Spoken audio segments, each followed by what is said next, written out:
Ну красавчик, красавчик. Вот с этой стороны покажу сейчас историю. Обратите внимание на внутренний вид дома. Строганные, красивые стены. Гладкие-гладкие. Какой красивый, благородный вид. Реально приятно. Что мы видим? Вот вход. Главный вход.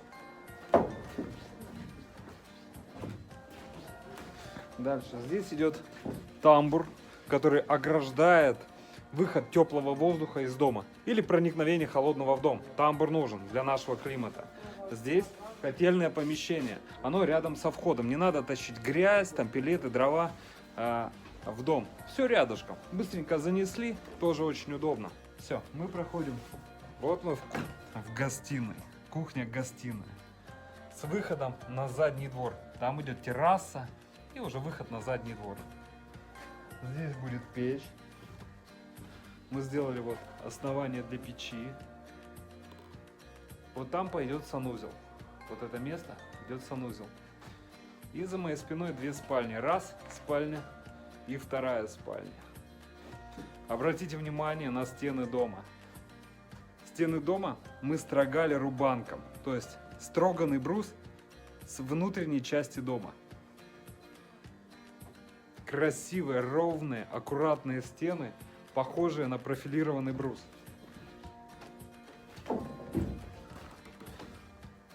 Вот так они выглядят. Абсолютно гладкие. Можно еще для идеала шлифануть шлифмашинкой и под лак. Стены готовы. Стены готовы. Проходим дальше. Здесь большая гостиная с выходом на двор. На задний двор. Шикарно. Ну и выходя на задний двор, мы попадаем на террасу. Пойдем покажу. Это выглядит вот так вот. Шикарно, шикарно. Дом, одноэтажный дом, 10/8. Блин, с очень крутой и практичной планировкой. Обратите внимание на проект дома. Вот мы зашли и попадаем в тамбур. Тамбур нужен, чтобы теплый воздух из дома не выходил или не проникал в дом холодный воздух. Тамбур для нашего климата нужен. Дальше. Рядышком находится котельная, то есть не надо нести дрова или пелеты вглубь дома.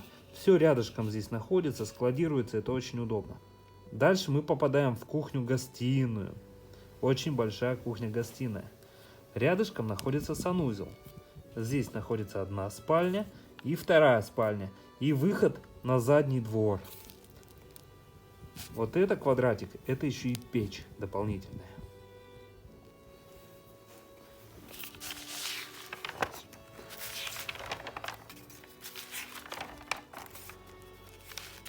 Вот так мы делаем проект со всеми размерами, высотами.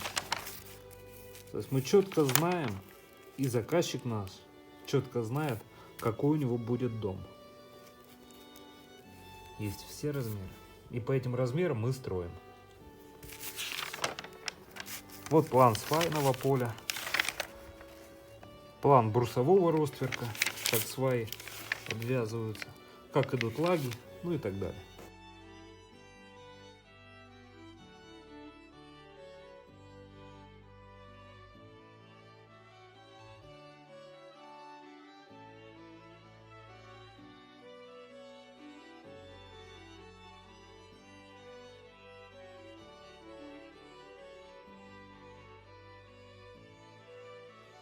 Красота, красота, красота. Пару слов о технической части дома. У нас идет фундамент, железобетонные сваи, 200/200, мощные, надежные. Дальше вот идет брус, который обвязывает все сваи. И на данный брус уже ложится вся масса данного дома и упираются данные лаги. То есть это брус 200/200. Он обвязывает все сваи. Дальше у нас идет брус 150/200. Вот он, второй венец. И в него впиливаются уже мощные лаги наши. Высота 20 сантиметров здесь. Данные лаги не качаются. То есть ваш сервант, шкафы дребезжать не будут. Если вы сделаете лаги сечением меньше, например, 100/150, сервант у вас будет 100% дребезжать. Если сделаете лаги с сечением 150 на 150, они тоже будут качаться. Это не выход. Надо делать лаги прямоугольной формы с сечением на пролет 4-4,5 метра 100 на 200. Это важно. Дальше, то есть надежные лаги. Кроме того, еще утепление пола будет благодаря вот этому сечению 20 сантиметров. Пол будет реально теплым, ноги будут в тепле. Дальше. Стены дома из бруса 150 на 150, хвойная порода. С внутренней части еще мы рубанили. То есть убирали фаски по краям и строгали здесь. То есть абсолютно ровный брус. Ну и кровля металлочерепица. Очень много крепежных элементов мы применяем по дому. То есть усиленные уголки, хорошие саморезы, хорошие, ну вся по максимуму крепежка. То есть там у нас идут глухари. То есть максимальное количество крепежных элементов. То есть качественно.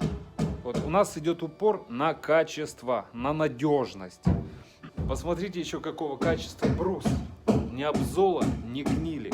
Это не третий, четвертый сорт. Это первый, второй сорт. Мы делаем упор на качественный пиломатериал. Качественные и надежные крепежные элементы. И у нас качественная работа. Ну, я горжусь этой работой. Горжусь. Хороший дом.